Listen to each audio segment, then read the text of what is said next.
Hi అండి. నేను మీ శారదాని. ఈవేళ విష్ణు పురాణంలోన 3వ అధ్యాయం స్టార్ట్ చేస్తున్నాను. శ్రీకృష్ణాయ నమః. कृष्ण वंदे जगत गुरु कृष्णार्पणम। तीसरा अध्याय।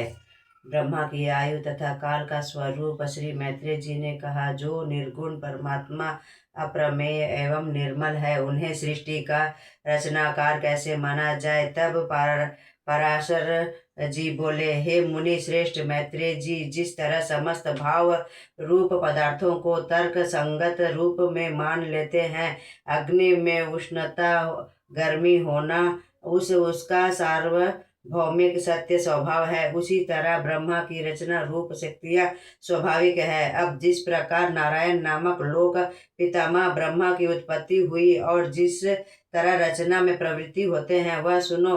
वे उपचार से उत्पन्न हुए कहलाते हैं। ब्रह्म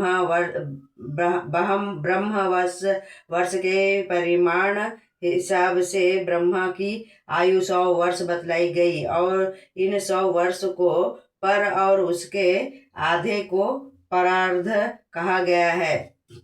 हे मैत्रेय जी, मैंने विष्णु जी का जो काल रूप बतलाया है, उसी काल रूप से ब्रह्मा एवं अन्य जीवों का पृथ्वी आकाश सागर आदि के आयु का परिणाम है। हे मुनि श्रेष्ठ, 15 निमेष की एक काष्ठा, 30 काष्ठा की एक कला, 30 कला की एक घड़ी, 2 घड़ी का एक मुहूर्त होता है। 30 मुहूर्त को मिलाकर मनुष्य का एक रात्रि एवं दिन होता है। 30 रात्रि एवं दिन का एक माह होता है, जिसमें 15-15 दिन के 2 पखवारे होते हैं। 6 माह का एक अयन होता है और 2 अयन का एक वर्ष।